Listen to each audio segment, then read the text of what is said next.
Butuh sedulur ayo padha ngaji.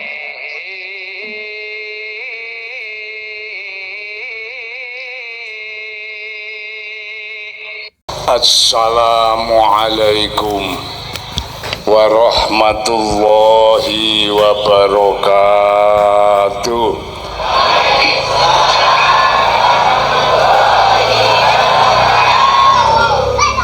Bismillahirrahmanirrahim. Alhamdulillahilladzi qala fi kitabihil karim wala tahsabannalladzina qutilu fi sabilillahi amwata bal ahya'un 'inda rabbihim yurzaqun.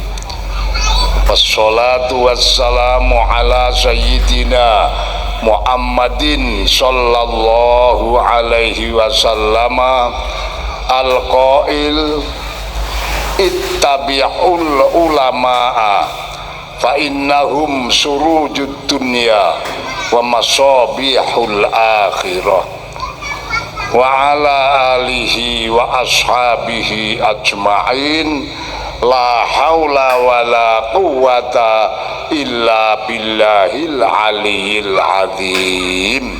Amma ba'du. Al-Mukarram panjenenganipun Bapak Kyai Haji Syarifuddin dalah para ulama-ulama lan para kiai sedaya ingkang rawuh, ingkang tuhu kawula takzimi lan kawula dhereki.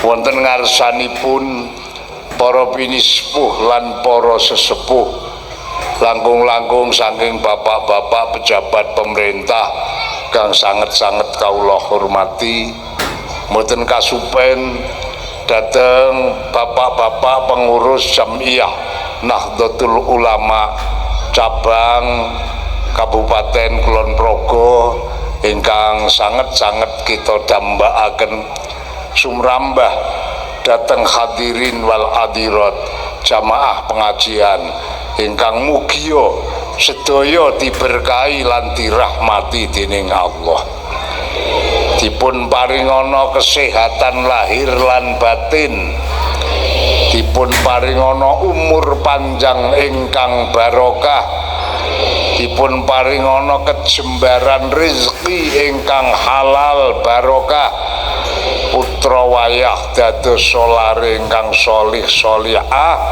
ing pungkasan mugia kita sedaya dipun kersakaken dening Allah kanthi pungkasan husnul khotimah. Puji lan syukur kita unjukaken wonten ngarsa Allah ingkang Maha Agung awit saking peparingipun nikmat, rahmat, taufik, hidayah lan inayahipun wonten ing saat dalu menika pribadi kawula katakdiraken dening Allah saged sowan silaturahim dhateng panjenengan sedaya lumantar dipun timbali dening panitia peringatan haulipun al-maghfurlah Mbah Kyai Abdullah Mas'ud ingkang alhamdulillah bisowan kula mboten manggihaken alangan setunggal menapa. Muga-muga bisowan kula wonten ing dalu menika pikantuk ridho saking Allah Subhanahu wa taala ingkang saged mbekta kemanfaatan awit donya ngantos akhirat. Allahumma Bapak Ibu lan para rawuh, matur bab haul. Haul ki sakjane apa? Nek delok bahasane haul niku bahasa Arab, cara Jawane naun. Dadi haul niku mengeti taune tiyang ingkang sampun pejah. Lah nek delok Al-Qur'an, dawuhe Al-Qur'an, tiyang menika menawi sampun pejah niku ana kalane sing oleh diauli dalam artian didongakake dikirim, ana kalane sing haram didongakake dikirim. Tiang pejah nonton werni kalih. Lah sing haram dikirim sing kaya ngapa? Tiang ingkang pejah haram dikirim yaiku wong-wong sing matine ora netepi agama Islam. Kados jauh Al-Qur'an nek ndelok asbabun nuzule zaman Kanjeng Nabi nalika lenggah wonten Madinah niku wonten tiyang pejah. Mongko nggih ora wong cilik niku tiyang ageng wong presidene wong munafik sak negara Madinah. Raisul munafikin bil Madinah niki pejah. Akhiripun anake lanang niki sowan Kanjeng Nabi. Matur Kanjeng Rasul dalem sowan pisan silaturahim ping kalih ngaturi pirsa bilih bapak kula pejah. Saking penuwunipun keluarga sepisan kula kautus nyuwunaken tambahan ules dhateng Kanjeng Nabi awit persiapan ules ingkang kangge ngulesi bapak kula menawa cupet. Kanjeng Nabi terus ngendika, anu nang aku nek ules ora duwe iki wae nyok surbanku iki tak wehke kanggo nambahi ulese bapakmu. Akhirnya dipun paring surban karo Kanjeng Nabi. Sasampunipun pun tampi matur ingkang nomor 3-nipun Kanjeng Nabi kula dipun utus keluarga Kanjeng Nabi kasuwun nyolati jenazahipun bapak kula. Kanjeng Nabi ngendika ya engko aku tak mara. Estu sak sampun sak untawis Kanjeng Nabi tindak saing dalem badhe tumuju dhateng griyanipun Abdullah ibnu Ubay ibnu Salul. Wonten tengah-tengah perjalanan Kanjeng Nabi kepethuk Sayyidina Umar. Lajeng kalian Sayyidina Umar dipun maturi badhe tindak pundi Kanjeng Nabi? Niku ajeng nyalati dolah. Nek kene Abdullah undang-undangane ya dolah nggih. Niku ajeng nyolati dolah. Sahabat Umar ngendika, "Lho, Abdullah niku lak tiyang munafik Kanjeng Nabi. Zaman uripipun walah nek ngolo-ngolo panjenengan kula niku nganti atine lara, cedhak lak tempiling ndase kok niku." Kanjeng Nabi ngendikane, "Sakniki sampun pejah mboten saged ngolo-ngolo. Pun jajal kula tak mriko tak salatane tak jalukne ngapura dosane maring Allah mangke nek ketampa lak kanggo kauntungan kanggo dheweke." Wah, kan Sayyidina Umar akhirnya ya nggih ngaten kula nderek. Akhirnya Sayyidina Umar nderek. Bareng sampun dumugi papan panggenan Kanjeng Nabi ndang ngundi mayite menika Kanjeng Rasul sampun cumawis. Kanjeng Nabi terus nyedaki jumeneng ngadepaken mayit badhe nyolati. Sahabat ingkang sami makmum nggih kathah. Kanjeng Nabi dereng ngantos takbiratul ihram salat mayit, malaikat Jibril temurun bekto ayate Allah. Ngendika wala tusolli ala ahadim minhum mata abada. Muhammad, Allah dawuh panjenengan boten pareng nyolati tiyang ingkang pejahipun ora tahu ora netepi agama Islam. Akhirnya Kanjeng Nabi sak sahabate bubar ora sida nyalati. Jadi secara kesimpulan tiyang menika nek pejahe ora netepi agama Islam menika haram dipun solati, haram didongaake, haram dijaluke ngapura dosane maring Allah.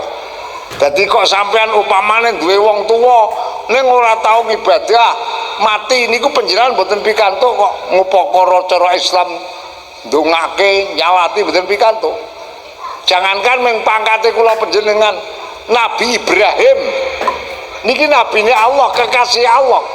ning ramane Nabi Ibrahim niki mboten ate nyembah Allah, balik nyembah brahala. Niki nalika pejah Nabi Ibrahim matur dhateng Allah, Gusti, bapak kula kesasar, mugi panjenengan paring pangapura dhateng dosanipun bapak kula. Allah jawab, ora bisa Ibrahim, nek kowe kekasihku, ning nek bapakmu mungsuhku. Niku ngendikane Allah. Jadi Nabi Ibrahim ini bapaknya orang ibadah wae dijaluki ngapura karo Allah ditolak kok. Padahal ingkang jaluki ngapura Nabi. Wong Nabi Ibrahim ki kasih Allah, nabine Allah. Apa meneh mung pangkate anake apa bapakne Kang Ibrahim. Ana menti Kang Ibrahim bapakne ora tau salat kok jaluki ngapura ora kanggo. Wong Nabi Ibrahim mon dipun tolak kok. Niki wong mati sing ora iso diupakara cara Islam. Lah nek kula ningali ngendikanipun Imam Nawawi Al-Bantani.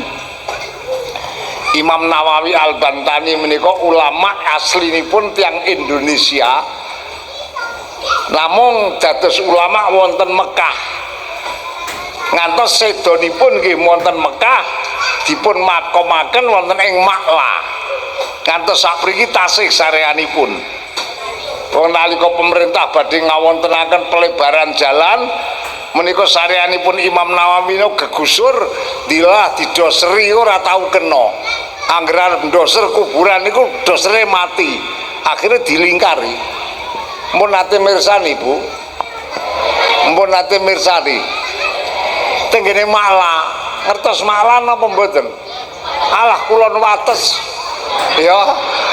Jadi nek panjenengan nang Mekah kono saka Masjidil Haram ki numpak kendaraan arep tumuju nang Mina atau arep tumuju nang nggon napa niku nggon sing cok gemikot niku nang Tanim niku mangke mesti ngliwati nggon sareane Imam Nawawi.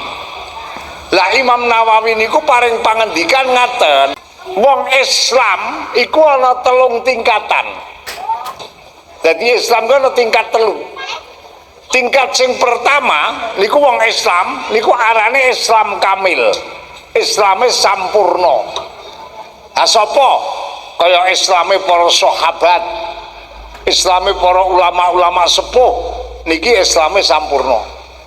Sak ngisore Islam sampurna niki naminipun Islam nakis.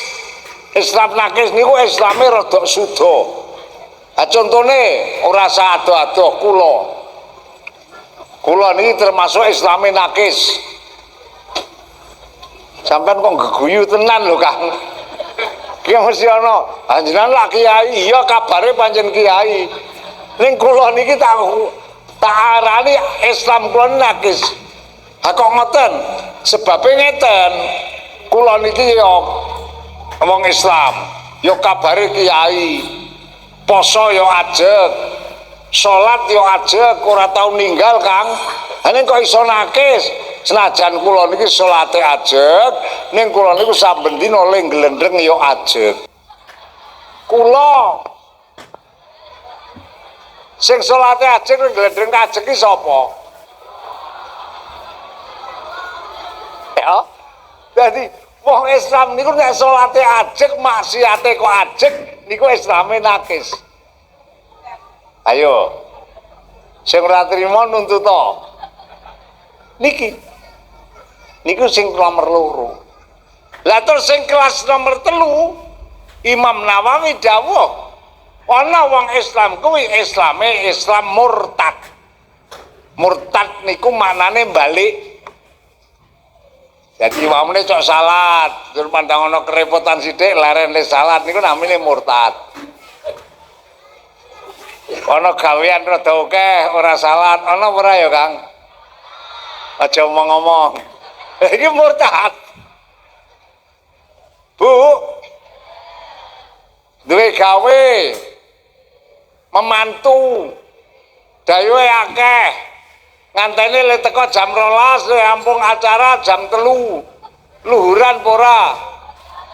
Murtad.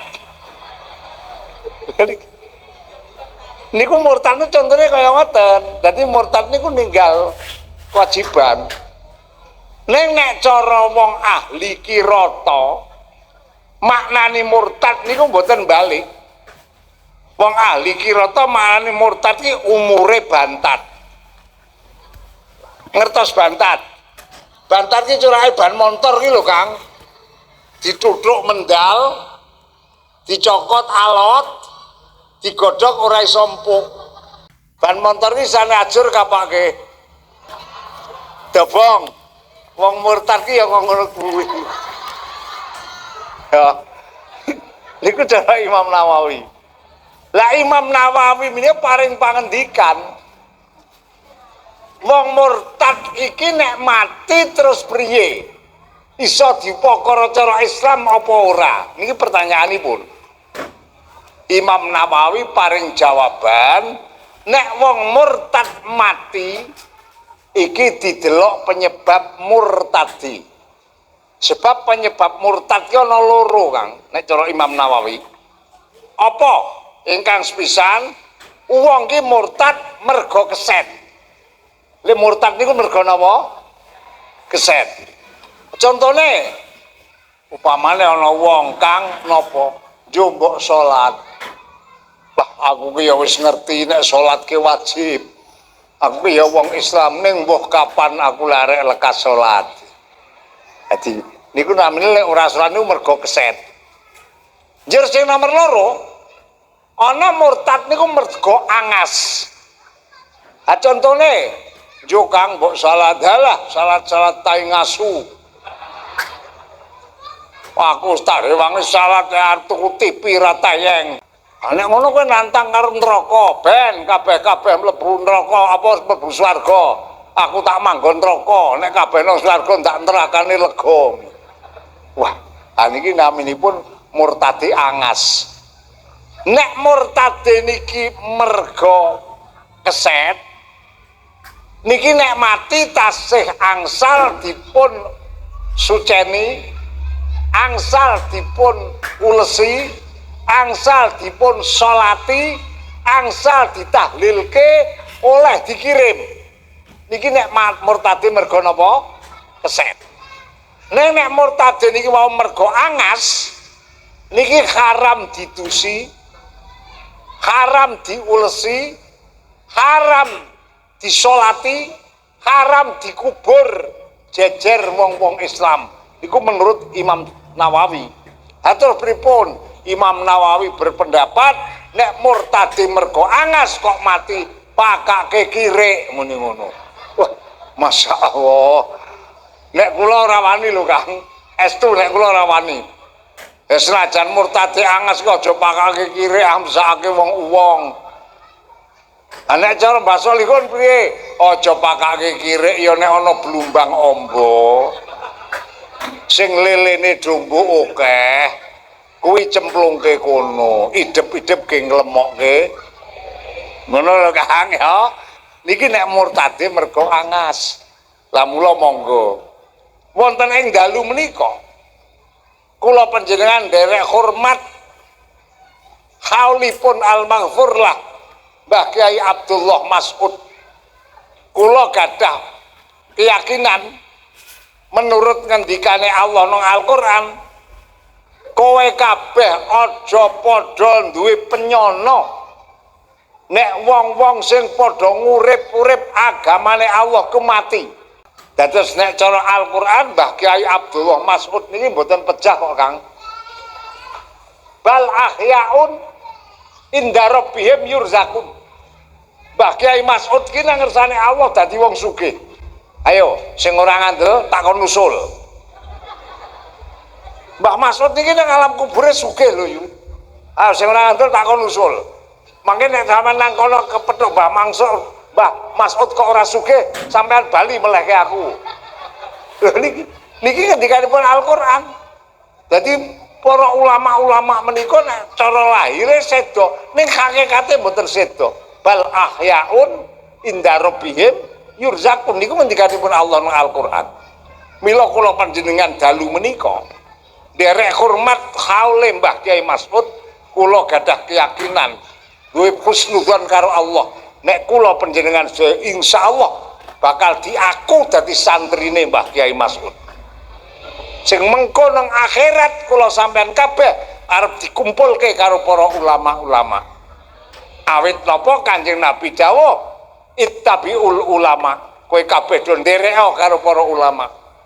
Niki Kanjeng Nabi. Alaikum bimujalasatil ulama, kowe kabeh padha netepono lelungguhan karo para alim ulama. Niki dawuhe Nabi.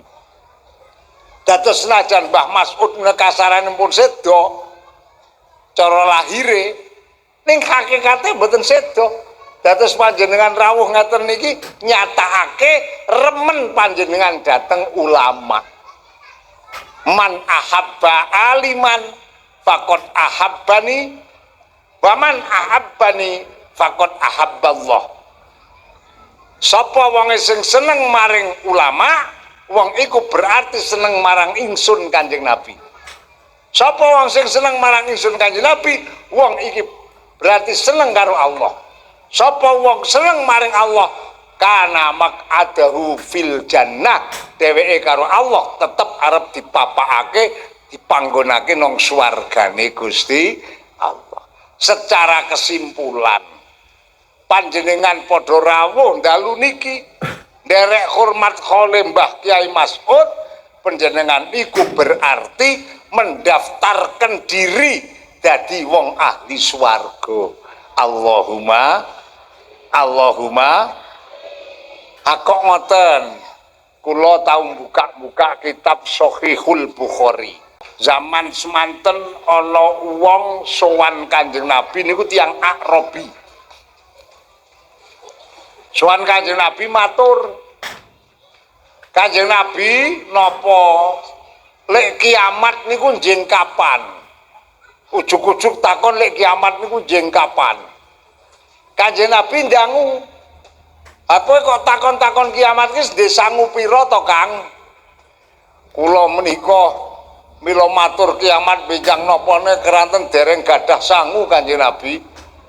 Kula kuwatos nek ujug-ujug teka mongko kula niku dereng gadah sangu. Kula niki ingkang estunipun nek teka kiamat niku sangu kula namung gadah kalih. Apa? Sepisan kula remen dhateng Allah. Sangu kula namung ati kula remen dhateng Allah. Nomor kaping kalih, ati kula remen dhateng panjenengan. Ning senajan kula remen dhateng Allah, senajan remen dhateng panjenengan, kula salat nggih dereng nate. Jujur niku wong niku. Ming modal seneng murung tau salat. Niku Kanjeng Nabi kok le ngendika anta ma'aman ahbabta. Kowe kuwi senajan kocluk kaya ngono kuwi. Seneng karo Allah urung salat ya kocluk ta ya.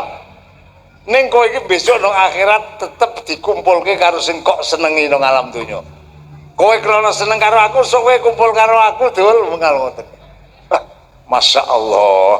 Jadi niku semono rahmate Allah sing diparingake maring wong-wong sing padha seneng karo para alim ulama. Mila kula panjenengan menika monggo ditata penggalih kula panjenengan kon seneng karo Allah. Nomor loro seneng karo Kanjeng Nabi. Nomor telu ati kula panjenengan iki duwe rasa seneng karo para alim ulama. Insyaallah mati sak mangsa-mangsa kita badhe tetep dipun golongaken golongane wong sing ahli swarga. Allahumma iki masalah awal. Luweh-luweh sekedap malih para rawuh. Kula panjenengan badhe kerawuhan wulan ingkang agung inggih menika wulan Ramadan. Wong poso niku nek dawuh Kanjeng Nabi sumu li ru'yati waftiru li ru'yati. Kowe kabeh padha poso nek wis weruh bulan iki mlethek tanggal. Kowe padha bodho nek wis weruh bulan iki mlethek tanggal Syawal. Niku dawuh Nabi. Lah gandeng kula panjenengan iki badhe mlebet wonten wulan ingkang agung, wulan suci Ramadan monggo. Kula panjenengan ngemut-emut dawuh Nabi. Atine ditata. Sing pertama nyambut kedatangan wulan Ramadan Kanjeng Nabi dawuh man fariha bidukhuli Ramadan harramallahu jasadahu ala niron. Sapa wonge atine bungah arep ketekan wulan Ramadan. Dadi kula sampean arep ketekan wulan Ramadan ki atine kon sing bungah. Bungah dalam artian muga-muga diparingi bagas waras menangi wulan Ramadan bisa nindakake ibadah nang sajrone wulan Ramadan. Wong arep ketekan Ramadan kok atine bungah, Kanjeng Nabi dawuh harramallahu jasadahu ala niron. Wong iki besok nang akhirat dikaramke mlebu neraka. Mula nek arep tekan Ramadan aja susah kon sing bungah. Nek arep tekan Ramadan kok malah glendengan ya dilomleh poso jan rekoso ora mangan ora ngombe. Ngono wis rampung le poso bodho. Monggo sing utange gek bodho wingi wae urung sah. Arek ketekan Ramadan kok susah mikir utang barang. Alah sampean malah engko nang akhirat ora dadekke wong ahli swarga lho yu. Kanjeng Nabi le dawuh kula sampean arep ketekan Ramadan kon sing bungah. Nyuwun dhateng Allah, muga-muga paringi bagas waras nang Ramadan mengko bisa nindakake ibadah ingkang langkung sampurna. Allahumma nek awan nindakake poso, nek bengi nindakake salat tarawih, mengko lepas salat tarawih padha tadarusul Quran. Niki panjang gawean nang Ramadan ngoten. Nek kula gawe istilah cara wong Madang poso niku pinangka segane. Salat tarawih tadarusul Quran niku pinangka lawuhe. Dadi nek wong poso niku ora tau traweh, kuwi padha karo Madang segothok. Senajan kolu ning seret. Leres napa mboten? Lek sing nyebeli meneh, lek traweh ajeng ning ora tau poso niku jan jengkelke. Acara wong Madang memangane jangan wae. Ya. Dadi Kanjeng Nabi niku dawuhipun kula sampean awan kon poso, bengi kon padha salat tarawih, kon padha tadarusul Quran. Alhamdulillah cekap semanten kemawon penguasanipun panjenenganipun Romo Kyai Haji Muhammad Sholihun saking Tegalrejo Magelang Jawa Tengah Indonesia. Mugi-mugi pengajianipun barokah dumateng kita sedaya ingkang khususipun ingkang sampun midhangetaken lan mugi-mugi kula lan panjenengan sami ingkang sampun midhangetake mugi-mugi tansah dipun paringi dening Allah Subhanahu wa taala barokah umur kita, barokah rezeki kita, so barokah gesang kita lan keluarga kita sedaya. Amin amin Allahumma amin. Lan matur nuwun sanget ingkang sampun subscribe, like, so komen. Mugi-mugi amal kesaenan panjenengan sami mugi-mugi tansah dipun bales dening Allah Subhanahu wa taala lan saged barokah dumateng panjenengan sedaya lan dados amal ingkang soleh manfaati dumateng kita sedaya. Amin amin Allahumma amin.